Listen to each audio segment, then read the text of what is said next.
하나님께서 모세야 모세야 하시며 모세를 부르셨습니다. 모세가 애굽에서 한 애굽인을 죽이고 그 애굽을 탈출할 때의 나이가 40세였습니다. 40세였고 하나님께서 그를 부르실 때의 나이가 80세였습니다. 이렇게 모세는 젊은 날 40년 동안을 광야에서 보냈습니다. 모세는 그의 나이가 80이다 보니 어떤 소망도 없었습니다. 그는 그 자신에게 어떤 기대도 할 수 없는 나이가 되었던 것입니다. 인생을 마무리해야 할 나이가 되었던 것입니다. 바로 이런 때에 아무도 없는 광야에서 하나님은 모세를 부르셨습니다. 우리가 이제 앞으로 그 신이산이 되겠습니다.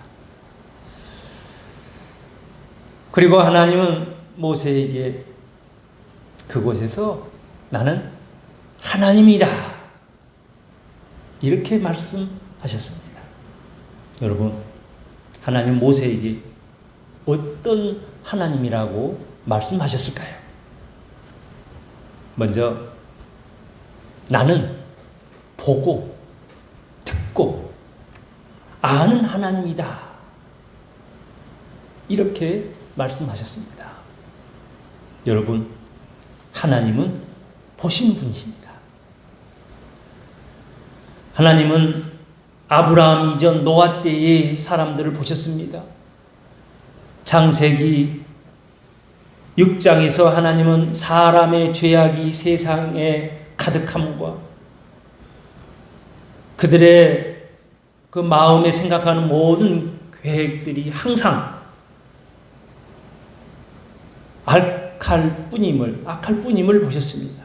그래서 노아의 나이 600세 때에 하나님께서 40주야로 땅에 비를 내리게 하시어 노아 식구 8명의 그 식구 외에 이 세상의 모든 사람들이 죽음에 이르도록 물로 하나님께서 심판하셨습니다. 그러나 여전히 그 이후에도 사람들은 하나님을 믿지 않았고 하나님께 예배를 드리지 않았습니다. 그러므로 하나님은 이 세상 사람들을 구원하시려 또 다 죽게 생겼는데 하나님은 이 세상 사람들을 구원하시려고 아브라함을 먼저 택하시고 부르셨습니다. 이때가 지금으로부터 약 4000년 전입니다. 그리고 하나님께서 아브라함을 부르셨을 때에 아브라함의 나이가 75세였습니다. 우리는 아브라함과 그의 후손들을 통해서 하나님이 그들을 처음부터 끝까지 더 나아가 지금까지도 보고 계시는 것을 알 수 있습니다. 우리는 성경을 통해 아브라함과 이삭과 야곱과 요셉 등 그의 후손들의 믿음 생활을 했던 그 모습을 자세히 알 수 있습니다. 그리고 하나님은 야곱의 한 식구가 애굽에 내려간 지 약 400년 후에 모세를 부르셨습니다. 지금으로부터 약 3500년 전의 일이 되겠습니다.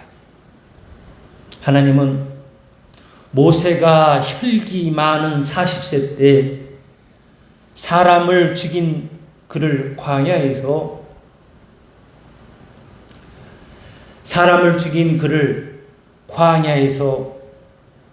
그가 살아온 세월만큼 또 다른 40년을 보내게 하시고 그의 나이 80세 때에 부르셨습니다. 하나님께서 모세의 혈기를 죽이시는데 40년 걸렸습니다. 자, 그러므로 혈기 잘 안 죽습니다. 혈기 참 잘 안 죽는 것을 보게 됩니다. 하나님은 모세의 혈기를 죽이고 하나님의 사람으로 만드시기까지 40년의 세월이 흘렀던 것입니다. 어찌 생각해 보면 그가 젊었을 때 혈기를 부려 사람을 죽이지만 않았더라도 하나님은 그를 40년 일찍 쓰셨을지도 모릅니다. 그렇게 되었다면 이스라엘 백성은 40년 일찍 노예 생활에서 벗어날 수도 있었을 것입니다. 하나님은 이렇게 모세의 전 삶을 보고 계셨습니다. 그리고 그를 쓰시기 위해 40년을 기다렸습니다. 여러분, 하나님은 보고 계시는 분이심을 기억하시기 예수 이름으로 축원합니다. 하나님께서 사무엘 선지자를 통해서 말씀하십니다. 사람은 외모를 보거니와 나 여호와는 중심을 보느니라. 그 사람의 마음을 보느니라. 잠언서 15장에서도 말씀합니다. 여호와의 눈은 어디서든지 악인과 선인을 감찰하시느니라.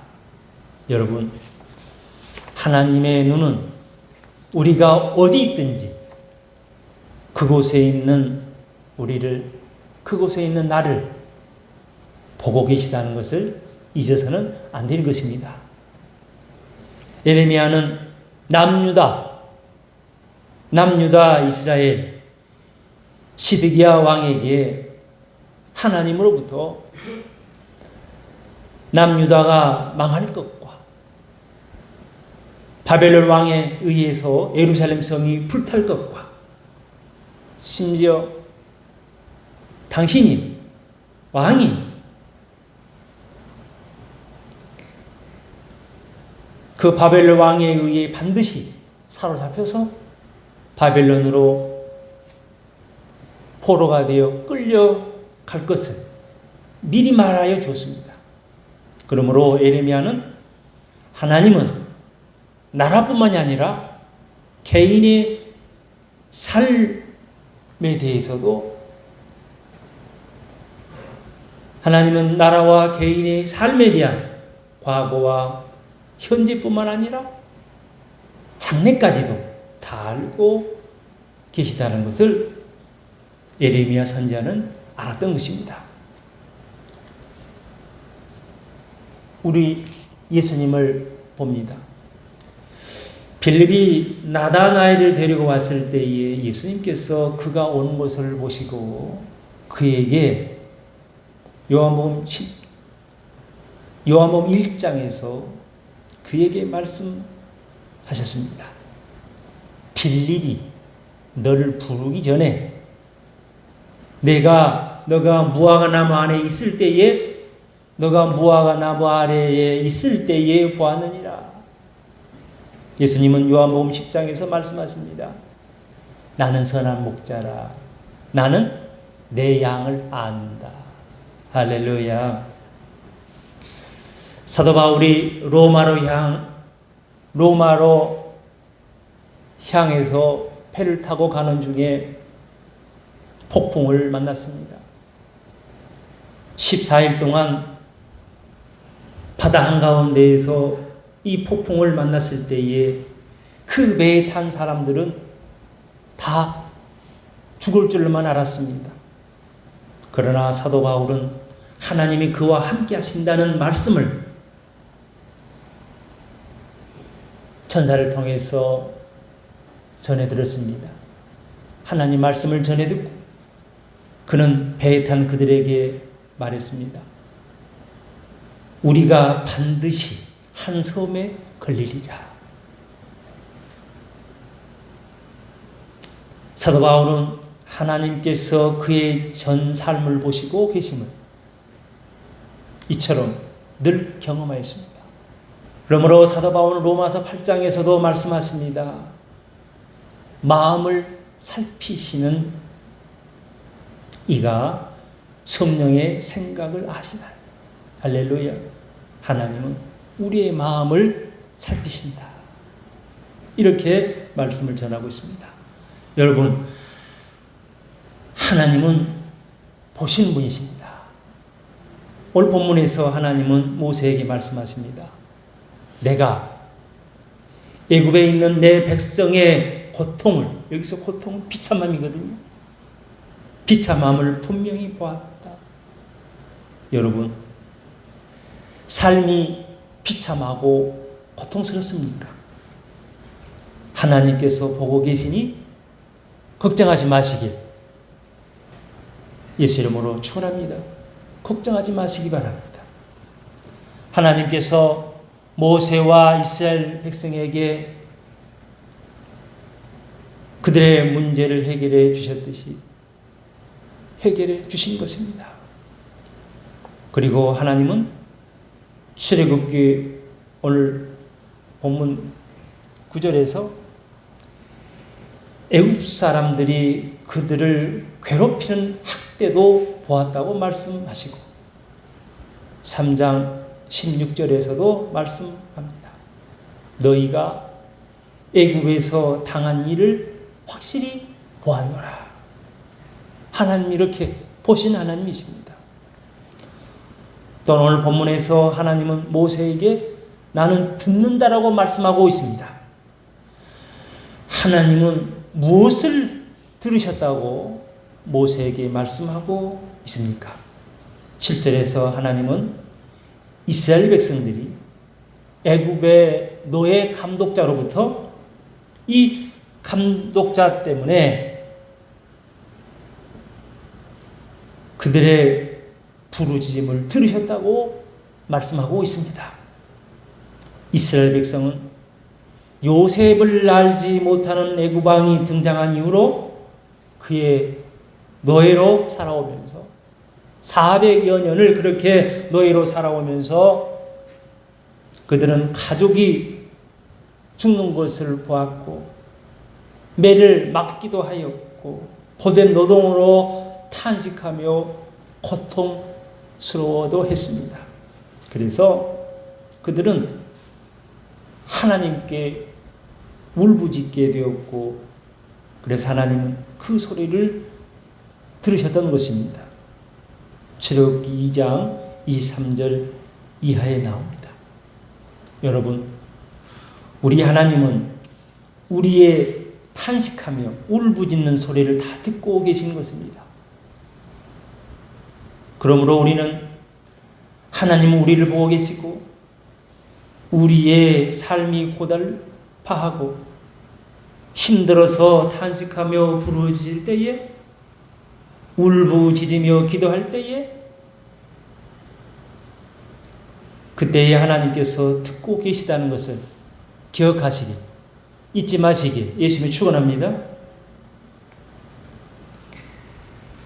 또한 하나님은 모세에게 나는 알고 있다고 말씀하고 있습니다. 하나님은 이스라엘 백성의 근심을 알고 있었습니다. 여러분, 우리 하나님은 하나님의 백성이 어떤 마음을 갖고 있는지에 관심이 많으십니다. 하나님은 우리의 마음을 보고 계시고 감찰하시고 계시기에 우리의 마음이 어떤 일들에 고통스러워하는지를 알고 계시기 때문에 알고 계시기에 하나님은 그 근본적인 문제들을 해결하여 주시는 것입니다. 하나님은 모세의 전 삶을 보고 계셨고 그의 마음까지도 보고 계셨고 관찰하고 계셨고 그러므로 하나님 그에게 이렇게 말씀하셨던 것입니다. 내가 반드시 너와 함께 있으리라. 출애굽기 3장 12절 말씀입니다. 제가 잘 알고 지냈던 강 목사님이 미국의 한 한인교회에 가서 부흥 집회를 할 때에 일어난 일입니다.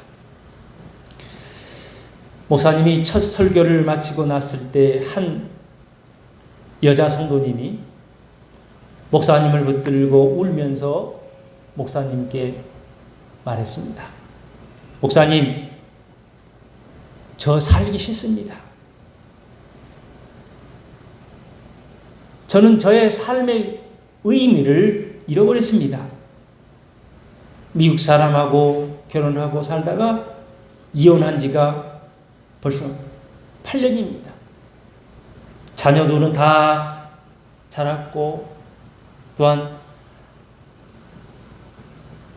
한국 사람을 한 명도 사귀지도 못했습니다.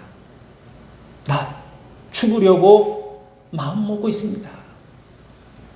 그녀는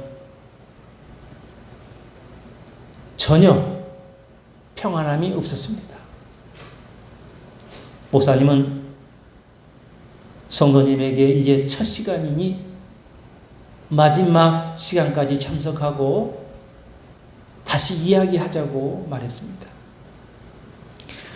그 성도님은 생사가 걸린 순간이었기 때문에 끝까지 예배를 참석하겠다고 목사님과 약속을 했습니다. 두 번째 저녁 예배를 마치고 그녀는 목사님께 다시 찾아와서 말했습니다. 목사님, 조금 마음의 평안을 찾았습니다. 나를 위해 기도해 주세요. 그러자 목사님이 무엇이라고 기도할까요? 목사님의 세 가지가 내게 주어지도록, 목사님의 세 가지가 내게 주어지도록 기도해 주세요. 그래서 목사님이 세 가지가 무엇입니까? 이렇게 말했습니다. 첫째는 목사님처럼 환하게 웃을 수 있는 미소를 달라고 기도해 주세요. 할렐루야. 두 번째는 목사님이 가지고 계신 영적 재산 중에 가장 소중한 것을 제게 주세요. 그리고 세 번째는 목사님의 생의 의미를 내게 주세요. 이렇게 말을 했습니다. 그래서 목사님은 가장 중요한 영적 재산은 소망이라고 그녀에게 말해 주었습니다. 그리고 삶의 그 생의 의미는 예수님이라고 알려주었습니다. 이 말을 들은 그녀는 목사님의 집회를 끝까지 참석했습니다. 그녀는 집회의 처음부터 끝까지 눈물이었습니다. 그리고 이 예배를 통해서 그녀는 예수님을 확실히 만나게 되었습니다. 그러므로 마음의 평안이 찾아왔고 하나님의 말씀을 영의 양식으로 받아들이면서 이전과는 전혀 다른 새 사람으로 변화받게 되었습니다. 여러분, 하나님은 살아계신 것입니다. 문제를 해결해 주시고 문제를 해결해 주시고 살 길을 열어주시는 것입니다. 하나님은 모세에게 말씀하십니다. 두 번째로, 나는 건져내고 인도하여 데려가는 하나님이다. 이렇게 말씀하셨습니다. 하나님은 모세에게 하나님의 계획을 말씀하셨습니다. 하나님은 이스라엘 백성을 애굽의 손에서 건져내시고 인도하여 주시고 또한 젖과 꿀이 흐르는 가나안 땅으로 데려가시겠다고 모세에게 미리 이렇게 말씀해 주셨습니다. 말씀해 주셨습니다. 오늘 이 말씀에서 하나님의 사역과 예수님의 사역이 똑같음을 볼 수 있습니다. 우리 예수님은 우리를 마귀의 손에서 죄에서 구원해 주셨습니다. 그리고 그를 믿는 자들에게 성령을 주시어 성령을 항상 인도해 주시는 것입니다. 인도해 주십니다. 요한복음 16장에서 예수님은 성령이 오시면 성령께서 우리들을 모든 진리 가운데로 인도하시겠다고 말씀하셨습니다. 믿으실 예수님을 축원합니다.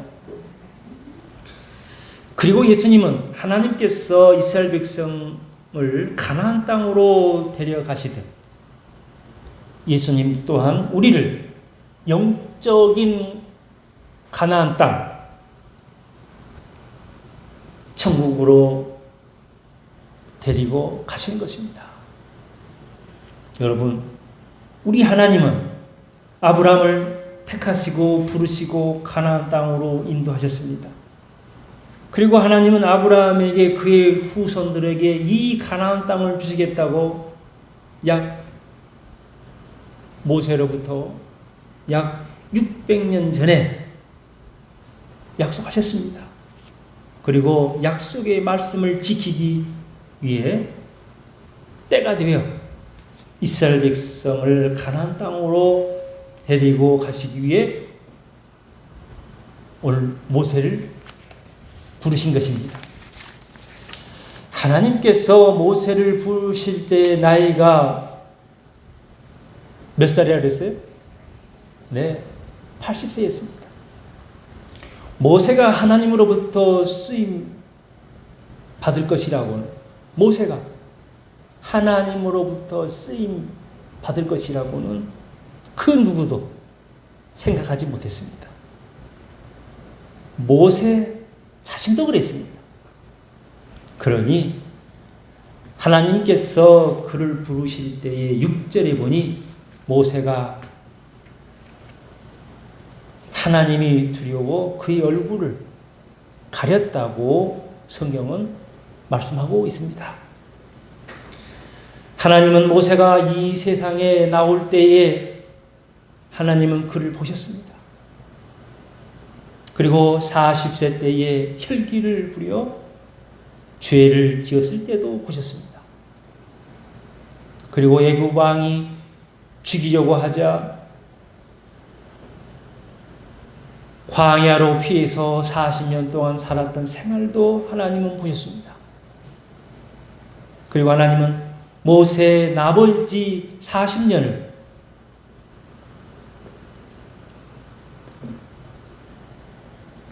쓰고 싶으신 것입니다. 하나님은 모세의 나머지 40년을 쓰고 싶으신 것이에요. 그런 모세를 보고 싶으신 거예요. 그의 현재 상황은 젊었을 때만큼 힘이 없습니다. 그 자신에 대해 기대할 것도 없습니다. 어떻게 살아야 하지? 무엇을 위해 살아야 하지? 이런 목표도 목적도 그는 전혀 없었습니다. 그러나 바로 이때 하나님께서 그를 부르신 것입니다. 이제부터는 너 인생 좀 쓰자. 그래서 부르신 것입니다. 모세는 지금까지 80년 동안을 자기 뜻대로 자기 고집대로 살아왔습니다. 그러니 이제 너의 인생에 남은 3분의 1을 쓰자.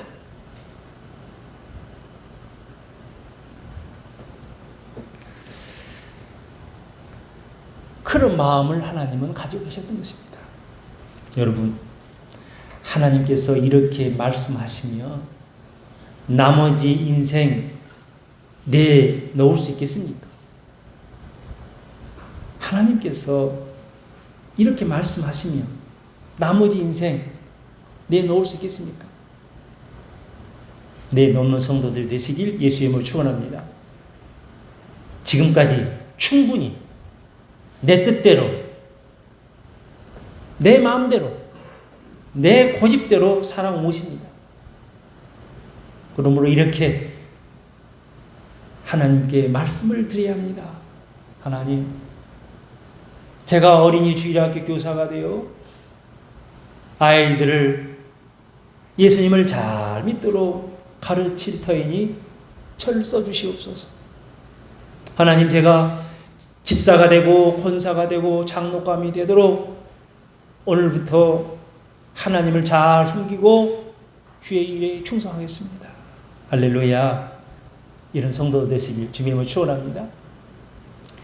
우리는 하나님께 제가 어떻게 주일할 수 있어요? 하고 질문할 수 있습니다. 그러나 걱정하지 마시기 바랍니다.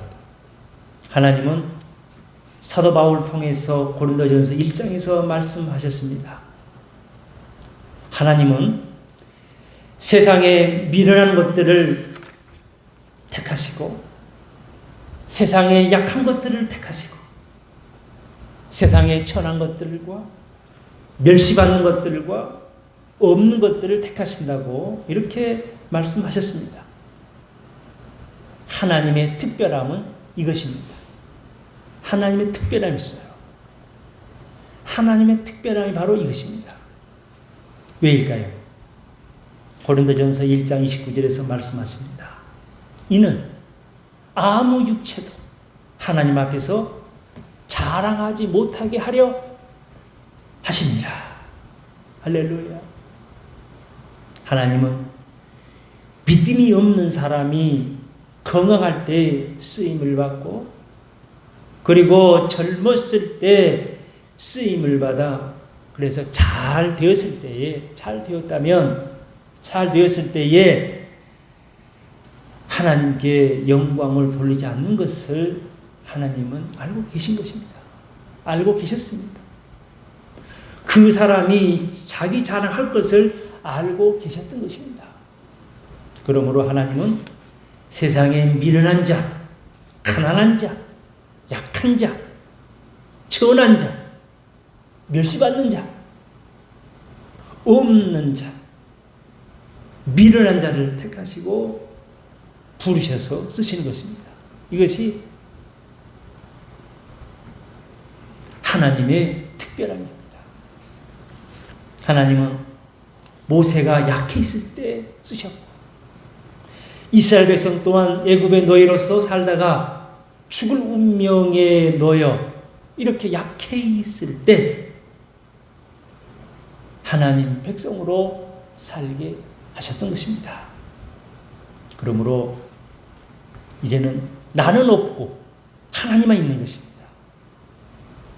내가 한 일은 없고 하나님께서 처음부터 끝까지 하셨습니다.